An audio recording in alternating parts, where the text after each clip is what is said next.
Good morning, welcome to my mini vlog. This vlog is about migration.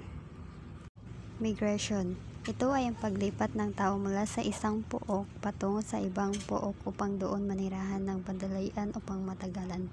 Tumutukoy sa proseso ng pag-alis o paglipat mula sa isang lugar o teritoryong politika patungo sa iba pa, maging ito man ay pansamantala o permanente.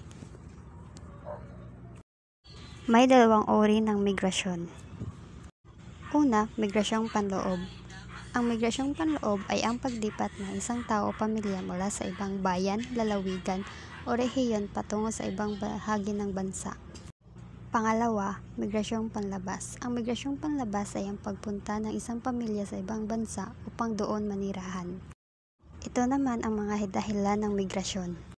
Push factor ay mga negatibong salik na nagtutulak sa tao para madarayuhan at lisanin ang tinitirhang lugar, gaya ng kaguluhan or war, kalamidad.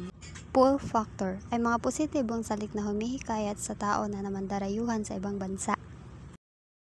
Kagaya lamang ng mga ito, hanap buhay na nakapagbibigay ng malaking kita na inaasahang maghahatid ng masaganang pamumuhay. Paghahanap ng ligtas na tirahan.